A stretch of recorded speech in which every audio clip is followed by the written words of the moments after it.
வணக்கம் நண்பர்களே. இன்றைய காலகட்டத்தில் 40 வயதிற்கு மேலே இருக்கக்கூடிய பலருக்கும் மிகவும் பொதுவான ஒரு பிரச்சனை என்னன்னா, அது முதுகு வலி, முழங்கால் வலி, மூட்டு வலி, கழுத்து வலி, இடுப்பு வலி. காலையில் எழுந்த உடனே உடலை நேராக நிமிர்த்த முடியாத ஒரு சூழ்நிலை. படிக்கட்டுகளில் ஏறும்போது முழங்கால்களில் வலி ஏற்படுகிறது. சிறிது நேரம் உட்கார்ந்து விட்டு எழுந்திருக்கும் போது மூட்டுகளில் இறுங்கி போகிற மாதிரியே ஒரு உணர்வு ஏற்படுது. ஸோ இப்படி உங்களுக்கு இருந்தால் இந்த வீடியோவை முழுமையாக பாருங்க. இது உங்கள் வீட்டில் இருக்கக்கூடிய ஒரு 3 பொருட்களை வச்சு தான் நம்ம இந்த பிரச்சனைகளை நம்ம சரி பண்ண போகிறோம். ஸோ நம்மளுடைய சமையல் அறையில் எப்போவுமே இருக்கக்கூடிய 3 பொருட்கள் தான். ஒன்று ஜீரகம், இன்னொன்று சோம்பு, இன்னொன்று ஓமம். ஸோ இது எப்படி சரியான முறையில் பயன்படுத்தி எவ்வாறு நம்ம உட்கொள்கிறது அப்படிங்கிறத தான் இந்த வீடியோவில் நம்ம பார்க்க போகிறோம். ஸோ இது எல்லாமே மூட்டு ஆரோக்கியத்தை மேம்படுத்துறதுக்கு, மூட்டு வலியை குறைக்கிறதுக்கு, உடலில் இருக்கக்கூடிய அலர்ஜியை சரி பண்ணுறதுக்கு, செரிமானத்தை சீராக்குறதுக்கு இது உதவி பண்ணுது. முதல்ல நீங்கள் ஒன்று தெரிஞ்சுக்கணும். மூட்டு வலி எதனால் வருது, எதுக்காக வருது அப்படின்னு. நம்ம வயதாக வயதாக மூட்டுகளுக்கு இடையில் இருக்கக்கூடிய அந்த கார்டிலேஜ் மெதுவாக தேய ஆரம்பிக்குது. அது கூடவே உடல் பருமன், உடற்பயிற்சி இல்லாத ஒரு உடல், கால்சியம் குறைபாடு, விட்டமின் டி குறைபாடு, உடல் அலர்ஜி, இரத்த ஓட்டம் குறைதல் போன்ற காரணங்களால தான் மூட்டு வலி அதிகரிக்குது. ஸோ இதில் ஏதாவது ஒரு காரணம் கண்டிப்பாக உங்களுக்கு இருக்கும். அதில் ஒன்றுனால தான் உங்களுக்கு மூட்டு வலி, இடுப்பு வலி, கை கால் வலி, எல்லா வலியும் இருக்குது. ஸோ உங்களுக்கு இதில் எந்த காரணத்தால் வலிக்குது அப்படிங்கிறத மறக்காமல் கமெண்டில் உங்களுடைய கருத்துக்களை பகிருங்க. இப்போ எதுக்காக நம்ம ஜீரகத்தை பயன்படுத்துகிறோம் அப்படிங்கிறத பார்த்துலாம். ஜீரகம் மூட்டுகளுடைய நண்பன் அப்படின்னு சொல்லலாம். நீங்கள் எல்லாரும் இதை ஒரு சாதாரண மசாலா பொருள் அப்படின்னு நீங்கள் நினச்சிட்டு இருக்கலாம். ஆனால் இதில் இரும்புச்சத்து, ஆன்டி ஆக்சிடென்ட்டுகள், பல தாதுக்கள் இதில் இருக்குது. இந்த ஜீரகம் செரிமானத்தை மட்டும் மேம்படுத்துதுன்னு நீங்கள் இவ்வளோ நாளாக நினச்சிட்டு இருப்பீங்க. ஆனால் இது உடலில் இருக்கக்கூடிய வீக்கத்தை குறைக்குது, இரத்த ஓட்டத்தை மேம்படுத்துது, உடல் சோர்வை குறைக்கிறதுக்கு பயன்படுது, உடலில் இருக்கக்கூடிய அந்த அலர்ஜியை குறைக்கிறதுக்கு பயன்படுது. ஸோ உடலில் அலர்ஜி காரணமாக தான் சிலருக்கு மூட்டுகளில் சுற்றி வலி, வீக்கம், மூட்டு வலி எல்லாம் வரும்.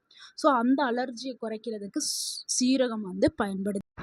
அடுத்து நம்ம பார்க்கக்கூடிய பொருள் சோம்பு. சோம்பு எதுக்காக பயன்படுத்துகிறோம்னா, இது உடல் சூட்டை சமநிலைப்படுத்தக்கூடிய ஒரு அற்புதமான உணவு. சோம்பு பல நூற்றாண்டுகளாகவே ஆயுர்வேதத்தில் பயன்படுத்திட்டு வர்றாங்க. சோம்பில் ஆன்டி ஆக்சிடென்ட்டுகள், நார்ச்சத்துக்கள், தாதுக்கள் இது எல்லாமே அதிகமாக இருக்குது. ஸோ இதை பயன்படுத்தும் போது வாய்வு தொல்லையை குறைக்கிறதுக்கு பயன்படுது, வயிறு உப்பசத்தை குறைக்கிறதுக்கு, செரிமானத்தை மேம்படுத்துறதுக்கு பயன்படுது, உடல் சோர்வை குறைக்கிறதுக்கு பயன்படுது. அடுத்து நம்ம 3ஆவதா பார்க்கக்கூடிய ஒரு பொருள் ஓமம். ஓமம் ரொம்ப ரொம்ப முக்கியமான ஒரு பொருள்ங்க. இதுதான் அலர்ஜியை எதிர்க்கும் சக்தி கொண்டது. ஓமத்தில் தயமால் அப்படின்னு சொல்லக்கூடிய இயற்கையான வேதிப்பொருள் இருக்குது. இந்த தயமால் செரிமானத்தை மேம்படுத்துறதுக்கும், உடல்ல ஏற்படக்கூடிய சில அலர்ஜிகளை குறைக்கிறதுக்கும் பயன்படுது. மூட்டு மற்றும் தசை வலிகளுக்கு பாரம்பரிய மருந்தா இதை பயன்படுத்திட்டு வர்றாங்க. பல பாரம்பரிய மருத்துவ முறைகளையும் ஓமம் எண்ணெய் மற்றும் ஓமம் தண்ணீர் மூட்டு வலிக்காகவே ஸ்பெஷலாக பயன்படுத்தப்பட்டு வருது. இப்போ உங்களுக்கு தெரிஞ்சிருக்கும் எதுக்காக இந்த 3 பொருட்களை நம்ம எடுத்திருக்கோம் அப்படின்னு. ஸோ இந்த 3 பொருட்களையும் நம்ம ஒன்றா சேர்த்து எடுக்கும்போது என்ன நடக்குது? செரிமானம் மேம்படும், வாய்வு தொல்லை குறையும், உடல் அலர்ஜி குறைக்கப்படும், உடல் சோர்வு குறையும், மூட்டுகளுடைய இயக்கம் மேம்படுறதுக்கு இது உதவப்படும். இந்த பொடியை எப்படி தயார் செய்கிறது அப்படிங்கிறத பார்த்துடலாம். இதுக்கு தேவையான பொருட்கள்: ஜீரகம் 100 கிராம் எடுத்துக்கிறேங்க, சோம்பு 100 கிராம் எடுத்துக்கிறேங்க, ஓமம் 100 கிராம் எடுத்துக்கிறேங்க. இதை எப்படி செய்யலாம்னா, 3ஐயுமே தனித்தனியாக நீங்கள் வடச்சட்டியில் போட்டு லேசாக வறுத்து எடுத்துக்கிறணும். கருக விடக்கூடாது. சிம்மில் வச்சு வறுத்து எடுத்துட்டு அதை நல்லா ஆற வச்சுட்டு மிக்சியில் போட்டு நல்லா பவுட்ராக அரைச்சி ஒரு காற்று புகாத டப்பாவில் போட்டு சேகரித்து வச்சுக்கிறோங்க. எப்போ இதை சாப்பிடணும்னா, இரவு தூங்குறதுக்கு முன்னாடி 3லையுமே 1 டேபிள் ஸ்பூன் பொடி. இப்போ நீங்கள் வறுக்கிறது மட்டும்தான் தனியாக வறுக்கிறீங்க. நீங்கள் 3ஐயும் சேர்த்து ஒரு டப்பாவில் அடைச்சிட்டு டெய்லி நைட்டு தூங்க போகிறதுக்கு முன்னாடி 1 டேபிள் ஸ்பூன் எடுத்து 1 கிளாஸ் வெது வெதுப்பான தண்ணியில் நீங்கள் கலந்து குடிச்சிட்டு வரலாம். 1/2 டேபிள் ஸ்பூன்லேருந்து 1 டேபிள் ஸ்பூன் வரைக்கும் எடுத்துக்கலாம். அதுக்கு மேலே நீங்கள் எடுக்கக்கூடாது. ஸோ நம்ம ரெடி பண்ண இந்த கலவையை நீங்கள் 15லேருந்து 30 நாட்கள் தொடர்ந்து பயன்படுத்தலாம். ஸோ அப்படி பயன்படுத்தும்போது உங்கள் உடலில் கண்டிப்பாக மாற்றங்கள் ஏற்படும். அந்த மாற்றங்களை நீங்கள் கவனிக்கலாம். யாரெல்லாம் இந்த பவுடரை வந்து எடுக்கக்கூடாதுன்னா, கர்ப்பிணி பெண்கள், வயிற்றில் புண் இருக்கிறவங்க, அதாவது அல்சர் இருக்கும்ல, அவங்க வந்து இதை எடுக்கக்கூடாது. அப்படி நீங்கள் எடுக்கிறதா இருந்தால் உங்களுடைய மருத்துவர்கிட்ட நீங்கள் ஆலோசனை பெற்றுட்டு எடுக்கிறது ரொம்ப ரொம்ப நல்லது. இது கூடவே மூட்டு வலியை குறைக்கிறதுக்கு 5 முக்கியமான உணவுகளை நீங்கள் பயன்படுத்தணும். அதில் நம்ம முதலாவதா பார்க்கக்கூடிய உணவு என்னன்னா, முருங்கைக்கீரை தாங்க. முருங்கைக்கீரை கண்டிப்பா நீங்க எடுத்தே ஆகணும். ஏன்னா முருங்கைக்கீரையில கால்சியம் மற்றும் இரும்புச்சத்து நிறைஞ்சு இருக்குது. இது மூட்டு வலிய படிப்படியா குறைக்கும். மூட்டு வலிக்கு இன்னொரு காரணம் என்ன சொன்னோம்? கால்சியம் சத்து குறைபாடு இருந்துச்சுன்னா வரும்னு சொன்னோம்ல. ஸோ அந்த கால்சியம் சத்தை பூர்த்தி செய்யறதுக்கு முருங்கைக்கீரையை எடுத்துக்கிறணும். ஸோ இந்த உணவு ரொம்ப ரொம்ப முக்கியம். முருங்கைக்கீரையா வாரத்துல 3 இல்லைன்னா 4 முறை வந்து தாராளமாக எடுத்துக்கிடலாம். ஏன்னா முருங்கைக்கீரையை சமைக்கிறது கஷ்டமாக இருக்கும். அந்த இலைகளை உருகி சமைக்க கஷ்டமாக இருக்கும். அப்படி இருக்கிறவங்க முருங்கைக்கீரை பவுடர் வாங்கி நீங்கள் பயன்படுத்தலாம். ஸோ பவுடரை வந்து 1 டேபிள் ஸ்பூன் பவுடரை நீங்கள் தினமும் சாப்பிடக்கூடிய சாதத்தில் நீங்கள் கலந்து சாப்பிடலாம். நெய் ஊற்றியும் சாப்பிடலாம், இல்லை நல்லெண்ணெய் ஊற்றியும் சாப்பிடலாம். அடுத்து நம்ம 2வதா பார்க்கக்கூடிய உணவு என்னென்னா எள்ளு. எள்ளு எலும்புகளுக்கு ஆரோக்கியத்தை தரக்கூடியது. இதுவும் கால்சியம் ரிச்சான ஒரு ஃபுட்டு.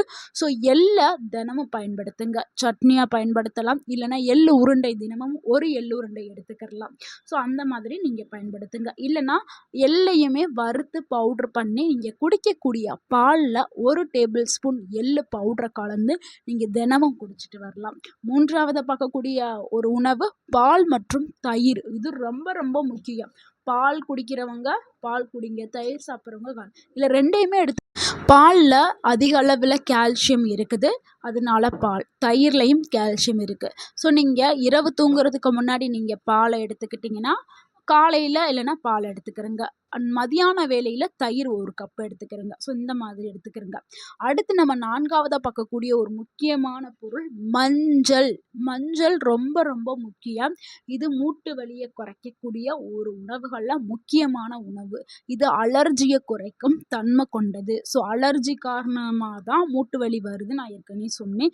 ஸோ அலர்ஜியை குறைக்கிறதுக்கு மஞ்சளை கண்டிப்பாக பயன்படுத்தணும். நீங்கள் வந்து பால் குடிக்கிறீங்கல்ல, அந்த பாலில் சிறிதளவு மஞ்சள் போட்டு நீங்கள் தினமும் குடிச்சிட்டு வாங்க.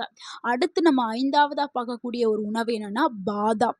பாதாமில் நல்ல கொழுப்புகள் மற்றும் தாதுக்கள் இருக்குது. இது மூட்டுகளுக்கு ரொம்பவுமே முக்கியம். மூட்டுகளை வலிமையாக வச்சுக்கிறதுக்கு பாதாம் சிறந்த உணவாக இருக்குது. பாதாம் எவ்வளவு சாப்பிடணும்னா, ஒரு நாளைக்கு 5 பாதாம் தான் பெரியவர்கள் சாப்பிடணும். குழந்தைகள் அப்படின்னா 2 பாதாமே போதும். இதை நீங்கள் ஊற வைத்து தான் சாப்பிடணும். இரவில் தூங்குறதுக்கு முன்னாடி தண்ணியில் 1 கிளாஸ் தண்ணி ஊற்றி 5 பாதாமை போட்டு ஊற வச்சுட்டு காலையில் வெறும் வயிற்றில் தோலை நீக்கிட்டு உள்ளே இருக்கக்கூடிய பருப்பை மட்டும்தான் சாப்பிடணும். ஏன் தோல் நீக்கிறோம்னா, அந்த தோலில் டேனின் அப்படின்னு சொல்லக்கூடிய சேர்மம் இருக்குது. அந்த சேர்மம் பாதாமில் இருக்கக்கூடிய ஊட்டச்சத்தை உடலால் முழுமையாக உறிஞ்ச விடாது. ஸோ அதனால தான் தோலை நீக்கிட்டு சாப்பிட சொல்கிறோம். ஸோ அப்படி ஊற வச்சு நம்ம சாப்பிடும்போது செரிமானமும் ஈஸியாக நடக்கும். ஸோ நம்ம இவ்வளோ நேரம் உணவை பார்த்தோம். அடுத்து உடலுக்கு உடற்பயிற்சி ரொம்பவே முக்கியம். ஏன்னா உடல் பருமனாக இருந்தாலும் மூட்டு வலி வலிக்கும், மூட்டுகள் வலிக்கும். அடுத்து வந்து உடற்பயிற்சி செய்யாமல் இருந்தாலும் மூட்டுகளில் வலி ஏற்படும், மூட்டுகளில் வந்து வீக் ஆயிரும். ஸோ அதனால் உடற்பயிற்சி ரொம்ப ரொம்ப முக்கியம். நீங்கள் இதுக்காக ஜிம்முக்கு போகணும்னு அவசியமே கிடையாது.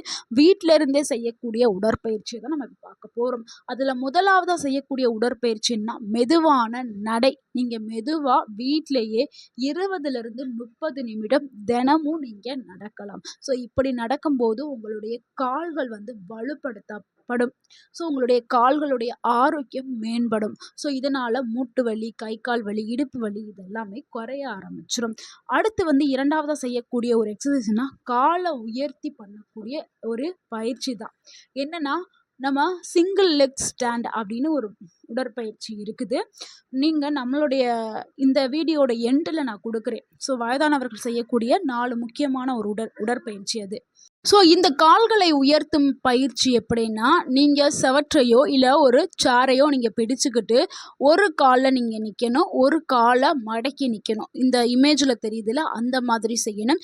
இது நீங்கள் 10 முறை இதை மடக்கி வச்சுருக்கத ஒரு 5 நிமிடங்கள் வந்து நீங்கள் ஹோல்ட் பண்ணிவிட்டு திருப்பி கீழே இறக்கிருங்க. ஸோ இந்த மாதிரி நீங்கள் 10 முறை வந்து செய்யுங்க. அடுத்து முழங்கால்களை மடக்கும் பயிற்சி. அடுத்து யோகா பண்ணலாம். யோகாவில் வஜ்ராசனம், தடாசனம், புஜங்காசனம் இந்த மாதிரி ஆசனங்கள் வந்து செய்யலாம். ஸோ இது எல்லாமே உங்களுடைய கால்களை வலுப்படுத்தக்கூடியது. அடுத்து மூட்டு வலி உள்ளவர்கள் தவிர்க்க வேண்டிய விஷயங்கள் என்ன அப்படிங்கிறத பார்த்துடலாம். சர்க்கரை பயன்படுத்துகிறத தவிர்க்கணும். ஸோ என்றைக்கே ஒரு முறை நீங்கள் ஜீனி பயன்படுத்தினா போதும். டெய்லி சிலர் வந்து காஃபி டீயில் ஜீனி சேர்ப்பாங்க. அந்த வெள்ளை கலர் ஜீனியை தவிர்த்துட்டு நீங்கள் பனங்கற்கண்டு அந்த மாதிரி நாட்டு சக்கரை அந்த மாதிரி பயன்படுத்துங்க. ஜீனியை வந்து சேர்க்காதீர்கள். ஸோ கண்டிப்பாக சர்க்கரையை தவிர்க்கணும். அடுத்து ஜங்க் ஃபுட்டுகள் அதை தவிர்க்கணும். அதிக எண்ணெயில் பொரித்த உணவுகளை தவிர்க்கணும். அடுத்து உட்கார்ந்தே இருக்கக்கூடாது. அரை மணி நேரத்துக்கு ஒன்ஸ் நீங்கள் அப்பப்போ எந்திரிச்சு உட்காரணும். ஒரே பொசிஷனில் உட்கார்ந்தே இருந்தீங்கன்னா உங்களுக்கு மூட்டுகளில் வலி ஏற்படும். அடுத்து புகைப்பிடிக்கிறது, மது அருந்துறதில் வந்து தவிர்க்கணும். நண்பர்களே, நம்ம சமையலறையில் இருக்கக்கூடிய ஜீரகம், சோம்பு, ஓமம் இது எல்லாமே எளிமையாக கிடைக்கக்கூடிய பொருட்கள் தான். ஸோ இதை நீங்கள் பயன்படுத்துங்க. அதை மட்டோடு நீங்கள் விட்டுறாதீங்க. நம்ம சொன்ன மாதிரி தினசரி உணவுங்கிறது ரொம்ப ரொம்ப முக்கியம். நம்ம சொன்ன உணவுகளை தினசரி உணவில் சேர்த்துக்கிறங்க. அது கூடவே நடைப்பயிற்சி, உடற்பயிற்சி செய்யுங்க. போதுமான தூக்கம் ரொம்பவே முக்கியங்க. ஸோ போதுமான தூக்கம் ஒரு நாளைக்கு 7லேருந்து 8 மணி நேரம் கம்பல்சரி தூங்கணும். தூங்காமல் இருந்தீங்கன்னா அது பலவிதமான நோய்கள் வர்றதுக்கு அது வழிவகுக்கும். ஸோ தூக்கம்ங்கிறது ரொம்ப முக்கியம். அதே மாதிரி போதுமான அளவு தண்ணி, நீங்கள் நீர்ச்சத்தை மெயின்டைன் பண்ணலை, நீர்ச்சத்தை பராமரிக்கலை அப்படின்னா அது உங்களுக்கு மூட்டு வலிக்கிறதுக்கு ஒரு காரணத்தை ஏற்படுத்தும். ஸோ மூட்டுகளில் நீர்ச்சத்து இருந்தால் அது சரியாயிடும். ஸோ நீர்ச்சத்தை பராமரிக்கிறதுக்கு ஒரு நாளைக்கு 2லேருந்து 3 லிட்டர் தண்ணி கண்டிப்பாக நீங்கள் குடிக்கணும். ஸோ உணவு, உடற்பயிற்சி, தண்ணி, போதுமான தூக்கம் இது எல்லாத்தையுமே நீங்கள் சேர்த்து ஃபாலோ பண்ணிட்டு வந்தீங்கன்னா நீங்கள் 80, 90, 100 வயதுலையும் ஆரோக்கியமாக இருக்கலாம். ஸோ நம்ம சொன்ன டிப்ஸை ஃபாலோ பண்ணுங்கள், ஆரோக்கியமாக வாழுங்க. இந்த தகவல் உங்களுக்கு பயனுள்ளதாக இருந்திருந்தால் இந்த வீடியோக்கு ஒரு லைக் பண்ணுங்கள். இந்த வீடியோவை உங்களுடைய ஃப்ரெண்ட்ஸ் அண்ட் ஃபேமிலிக்கு ஷேர் பண்ணுங்கள். மறக்காமல் நம்ம சேனலை சப்ஸ்கிரைப் பண்ணுங்கள், சப்போர்ட் பண்ணுங்கள், கமெண்ட் பண்ணுங்கள். தேங்க்யூ ஃபார் வாட்சிங். வாழ்க வளமுடன். உங்கள் ஆரோக்கியம் உங்கள் கையில் தான். நன்றி, வணக்கம்.